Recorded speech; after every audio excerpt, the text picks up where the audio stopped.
तो आइए बच्चों, आज के क्लास में हम लोग एक्सरसाइज 10.2 यानी कि चैप्टर नंबर 10 और वेक्टर अलजेब्रा चैप्टर का नाम है बच्चों। इस एक्सरसाइज 10.2 में बच्चों आप लोगों का स्वागत है। तो बिल्कुल समझ में आएगा यदि आप लोग वीडियो को अंत तक देखेंगे। तो हम यहाँ पर बहुत ही साधारण भाषा में समझाने का प्रयास करते हैं।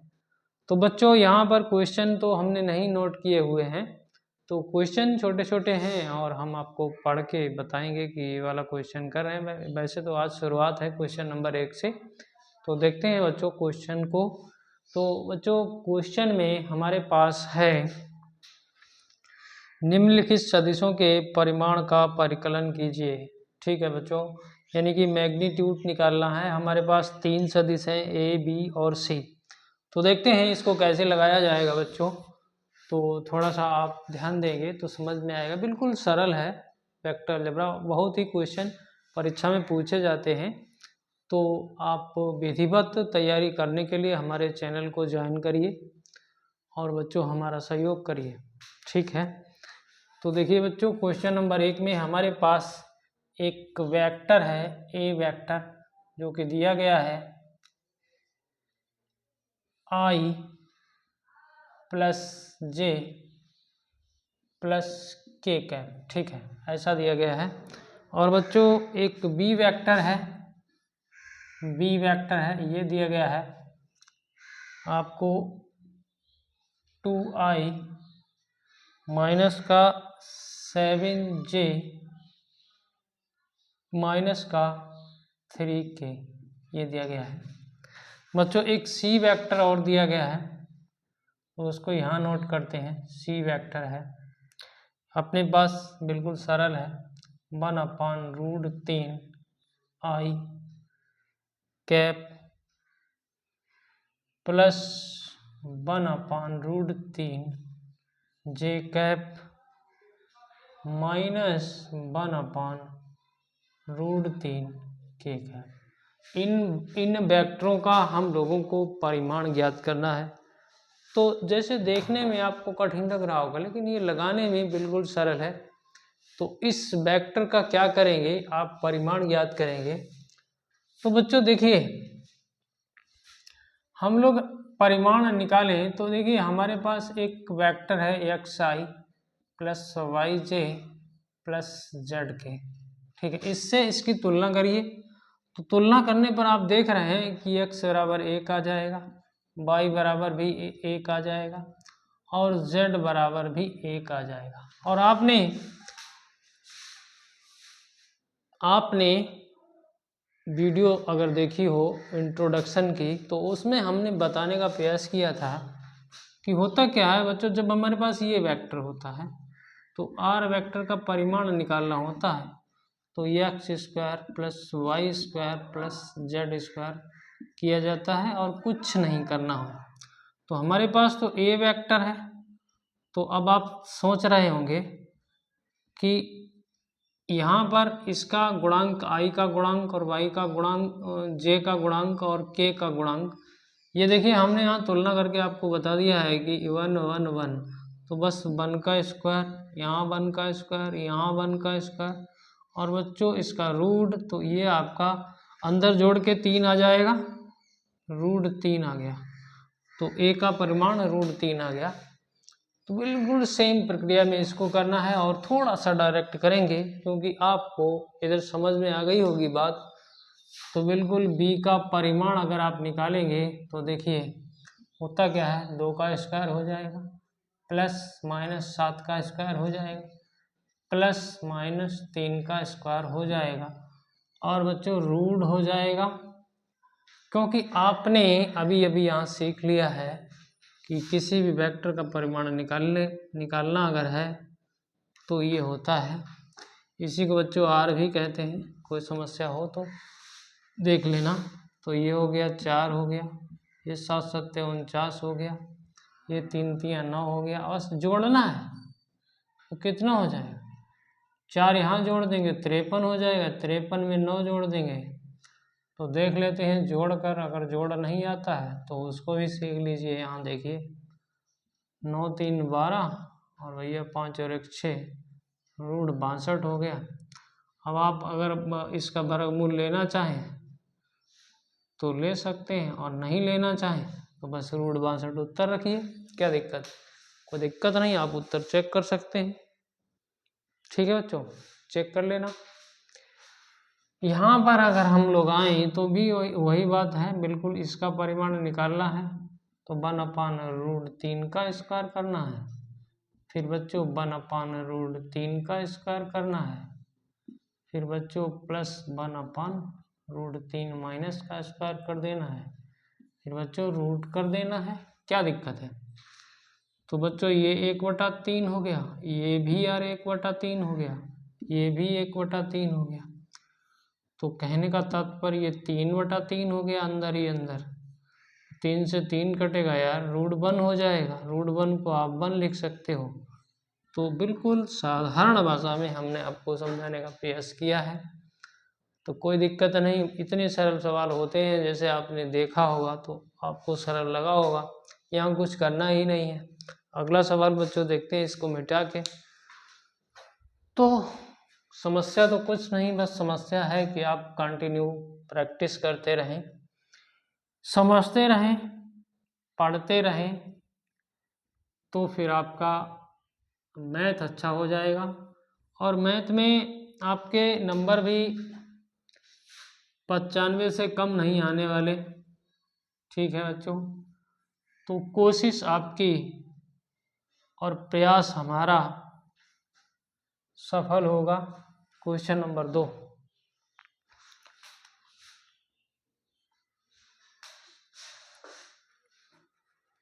समान परिमाण वाले दो विभिन्न सदिश लिखिए। बड़ी सिंपल बात है, समान परिमाण वाले दो विभिन्न सदिश लिखिए। यार क्या करें, अलग अलग सदिश लिखना है। सपोज दैट एक सदिश हमने यहाँ पर लिख दिया 2i, यहाँ लिख दिया 3j, यहाँ लिख दिया 4k।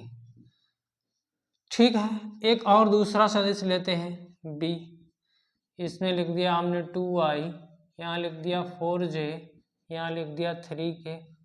तो बच्चों ये दोनों वेक्टर जो हम लोगों ने लिखे हैं, सदिश लिखे हैं, तो इनका परिमाण समान है। अब आपको समझना होगा कि अभी अभी हम लोगों ने इसका परिमाण निकालने का सूत्र समझा था।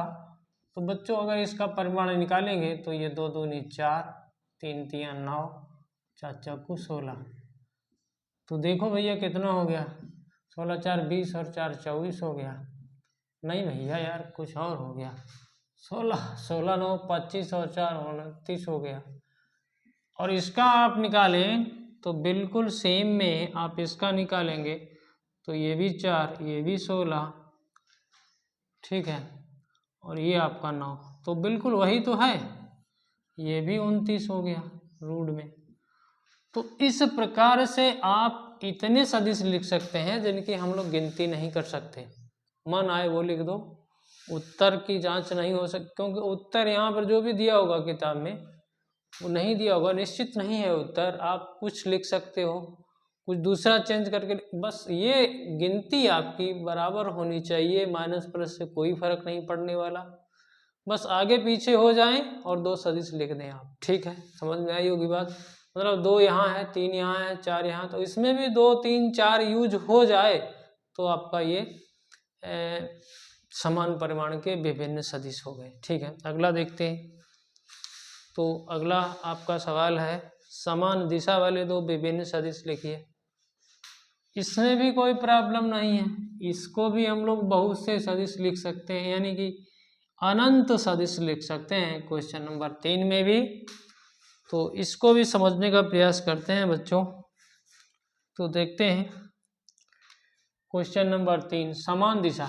अब देखिए हमने एक वेक्टर लिख लिया i plus j plus k। ठीक है बच्चों, ये लिख लिया। एक दूसरा वेक्टर लिखते हैं यहाँ पर b वेक्टर।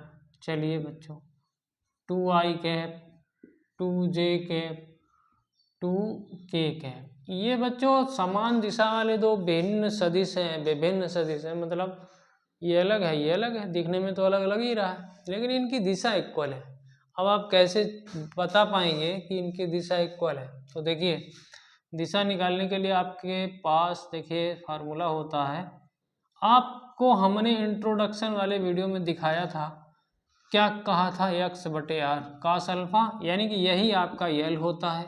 दिकोसाइन आपको निकालने का प्रयास कराया था। तो बच्चों यहाँ से अगर देखें तो यक्स, अगर देखिए सपोज करिए कि आर वेक्टर है ये एक्स आई वाई जे जेड के, ठीक है, जेड के, तो ये कैप है बच्चों, ये समझते रहिएगा। एक्स बराबर यहाँ 1 है और आर का मान अभी अभी हम लोगों ने अगर निकालना चाहें तो 1 का स्क्वायर, फिर 1 का स्क्वायर, फिर 1 का स्क्वायर, यही तो होगा। तो अगर हम देखें तो ये आपका √3 हो गया। बिल्कुल आप यम निकालेंगे यानी कि कॉस बीटा निकालेंगे, कॉस बीटा बच्चों ये बाई बटे आर होता है, आपको ध्यान होगा। तो बाई भी यहाँ 1 है और ये भी नीचे √3 आ जाएगा। अब बच्चों यन निकालेंगे तो ये कॉस गामा होता है, तो इसमें जेड बटे आर होता है, और इसमें भी देखिए वहाँ पर भी 1 है, यहाँ पर भी √3 है। अब इसकी तो दिशाएं आप देख रहे हैं, ये एलिमेंट कितना आ गया, 1/√3 1/√3 1/√3। यहाँ अगर इसमें देखा जाए तो इसमें अगर हम लोग देखिए बच्चों यल यानी कि कॉस अल्फा निकालना चाहें तो 2 कितना, 2 का स्क्वायर, फिर 2 का स्क्वायर, फिर 2 का स्क्वायर, यही तो होगा। तो देखिए 2, ये 4 हो गया, ये भी 4 हो गया, ये भी 4 हो गया, तो 4 3 12 हो जाएगा ना, 12 हो गया। ठीक है बच्चों, 12 हो गया। अब बच्चों 12 को हम लोग 4 गुणे 3 लिख सकते हैं, 4 का वर्गमूल लेंगे तो 2 बाहर आ जाएगा। ठीक है, 2 से 2 कटा, ये भी 1/√3 आ गया, देख रहे हैं ना। इसी प्रकार से अगर हम यम निकालेंगे, बिल्कुल सेम प्रक्रिया में कॉस बीटा निकालेंगे, वो भी आपका 1/√3 हो जाएगा। यन निकालेंगे यानी कि कॉस गामा निकालेंगे बच्चों, तो वो भी आपका 1/√3। तो इस प्रकार से हम लोग दिखा सकते हैं कि भैया ये सदिश तो हमारे भिन्न भिन्न है लेकिन दिशा इनकी समान है। ये जरूरी नहीं था ये करना जरूरी नहीं था, आप केवल उदाहरण देके बात खत्म कर सकते थे। तो ऐसे अनंत उदाहरण हो सकते हैं जिनकी दिशा समान है तो सदिश भिन्न हो सकते हैं। तो 3rd नंबर क्वेश्चन देखते हैं बच्चों, ये समझ में आया होगा अगर आपने समझा होगा तो।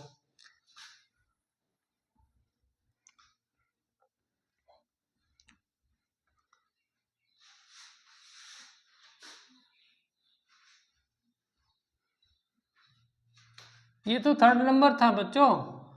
4था नंबर देखेंगे।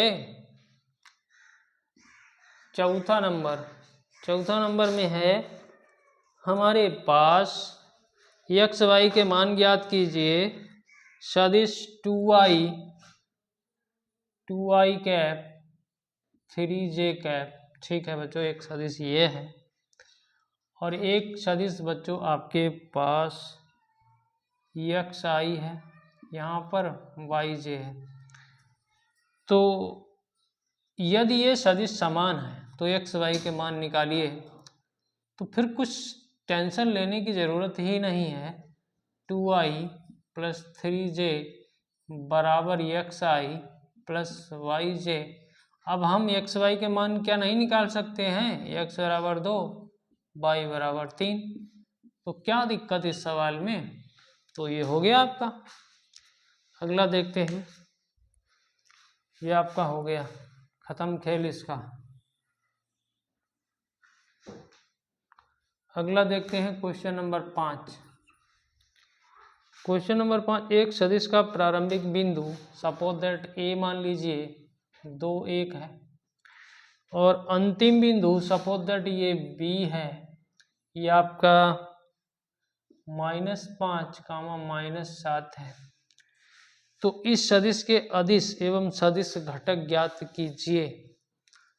देखिए बच्चों, थोड़ा सा समझने वाला सवाल है। तो अगर हम ए बी वेक्टर निकालेंगे तो देखिए होता क्या है, अगर कोई भी वेक्टर जनरल रूप से आप निकालना चाहें तो होता है x2 - x1 into i plus y2 minus y1 into जे।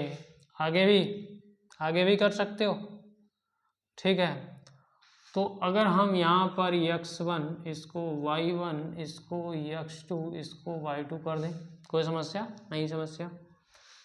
तो बच्चों देखो x2 माइनस x1 यानी कि -5 से 2 घटाएंगे तो -7 और इधर i है, लिख दीजिए, ठीक है।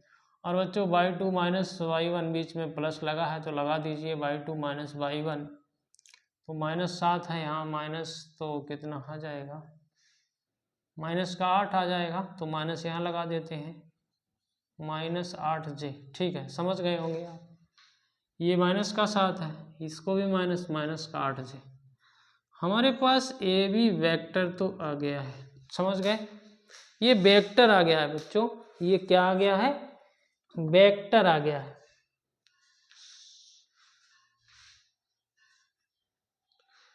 बच्चों हमने सवाल लिखने में मिस्टेक कर दी, ये पॉजिटिव 7 था, क्या था, वही हम देख रहे हैं, 7 में से 1 घटाएंगे तो ये 6 बचेगा, ये कोई मिस्टेक वाली बात नहीं है, ठीक है। तो बच्चों अब आती है बात अदिश घटक की, तो यहाँ पर सिंपल सी बात है, अदिश घटक यानी कि स्केलर, तो ये आपके -7 और 6 हैं, और सदिश घटक में अगर देखा जाए तो ये पूरा लेना है आपको, -7i और 6j ये लेना था। तो अदिश घटक और सदिश घटक आप ऐसे निकालेंगे तो कोई समस्या नहीं। ये 5 नंबर क्वेश्चन था। अगला देखते हैं बच्चों। अरे अगला तो इतना सिंपल क्वेश्चन है बच्चों, कक्षा 2 वाले बच्चे कर लेंगे।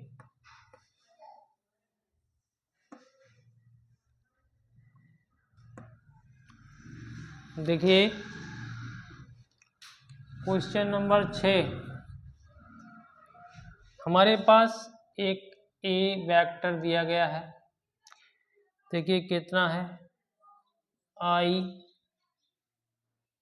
कैप -2j कैप प्लस के कैप। बच्चों देखिए एक हमारे पास बी वेक्टर दिया गया है, बिल्कुल ऐसा ही, -2i प्लस का 4j प्लस का 5k, ठीक है। एक बच्चों हमें सी वेक्टर दिया गया है, तो इसमें भी बड़े सिंपल सा दिया गया है, i माइनस का 6j माइनस का 7k। इन वेक्टरों का आपको योगफल करना है, क्या करना है, योगफल करना है। तो योगफल करने में इसमें क्या प्रॉब्लम है, यानी कि हम क्या कर रहे हैं, a प्लस बी प्लस सी, तो जोड़ दीजिए बच्चों।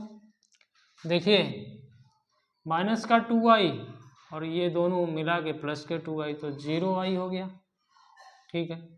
यहाँ देखिए 6 और 2 8j, ये माइनस के हो गए, ये 4, तो माइनस के 4 2 4j बचा माइनस का।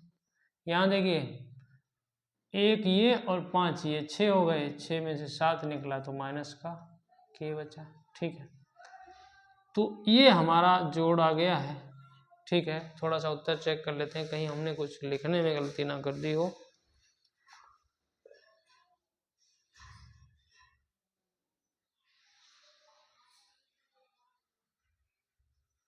ठीक है बच्चों, सवाल सही है। अब बच्चों अगला सवाल देखिए,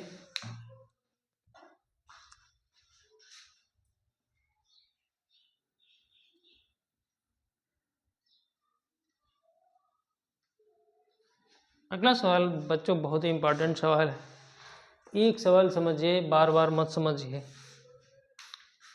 क्वेश्चन नंबर 7, एक सदिश है हमारे पास ए वेक्टर कितना है बच्चों, आई कैप जे कैप के कैप, ठीक है बच्चों, 2k कैप, 2k के अनुदिश एक मात्रक सदिश के अनुदिश एक मात्रक सदिश ज्ञात करिए। समझे, ये सवाल है। तो देखते हैं बच्चों इसको भी। तो हम लोगों ने देखिए बच्चों एक मात्रक सदिश की परिभाषा पढ़ी थी, उसमें करना क्या होता था, ध्यान हो, अगर आपको नहीं भी ध्यान है तो भी कोई दिक्कत नहीं। जिस सदिश के सापेक्ष हम लोग मात्रक सदिश निकालते हैं तो बच्चों उसको उसी सदिश को ऊपर लेते हैं, नीचे उसका परिमाण रख देते हैं। सिंपल सी बात है, समझ गए कि नहीं समझ गए। उसी सदिश को ऊपर रखते हैं और उसका नीचे बटे में परिमाण रख देते हैं, तो आपको अनुदिश मात्रक सदिश मिल जाता है। बड़ा सिंपल फार्मूला है। तो यहाँ पर आपको करना कुछ नहीं है, ये निकाल लेना है। और ये निकालना आप अभी पिछले सवालों में सीख के आए हैं। तो बच्चों यहाँ 1 का स्क्वायर, यहाँ पर भी 1 का स्क्वायर, यहाँ पर 2 का स्क्वायर, ठीक है, ये कर दिया आपने।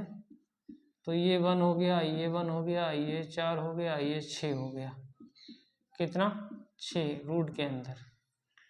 अब आपको एक कैप इसी का मात्रक सदिश निकालना है, तो ए को ऊपर रखना है, आई प्लस जे प्लस 2k बटे में आपको √6 लिख देना है।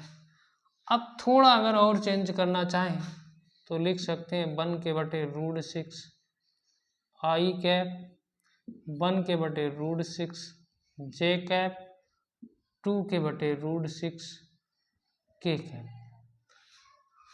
अब बच्चों ये उत्तर हो गया। अब आप कैसे चेक करेंगे कि ये मात्रक सदिश है, कैसे पता करेंगे, ये यूनिट वेक्टर है। तो देखिए इसी का बच्चों परिमाण निकाल के देख लीजिए यहाँ पर। तो अगर हम लोग यहाँ परिमाण निकालेंगे ए कैप का, निकाल के देख लो, आपका उत्तर तो यही है। तो ये 1/√6 का होल स्क्वायर, 1/√6 का होल स्क्वायर, 2/√6 का होल स्क्वायर का रूट, ठीक है बच्चों, करके देखिए। तो 1/6 हो जाएगा, 1/6 हो जाएगा, 4/6 हो जाएगा। इसको आप जोड़ें, 4 5 6, 6/6 यानी कि 1 रूट के अंदर 1, यानी कि आपका जो भी परिमाण आया है इसका वो 1 आया, यानी कि ये यूनिट वेक्टर है, अनुदिश मात्रक सदिश है। आपको करना तो यहीं तक था, लेकिन फिर भी आप उत्तर अपना जांच करके देख सकते हैं कि आगे इतना बढ़ा सकते हैं। तो इस प्रकार से बच्चों हम लोगों ने क्वेश्चन 7 किए हैं। अब नहीं करेंगे, अगले वीडियो में लेंगे क्वेश्चनों को। तो यदि आपके ये सवाल बिल्कुल सिंपल हैं, देखिए बच्चों, समझेंगे तो समझ में आएंगे, समझ में आए हों तो चैनल को सब्सक्राइब जरूर करें, बटन को प्रेस करें, ऑल पर सेट कर लें ताकि वीडियो का नोटिफिकेशन मिले। और साथ ही बच्चों हमारा सहयोग करें। धन्यवाद। जय हिंद, जय भारत।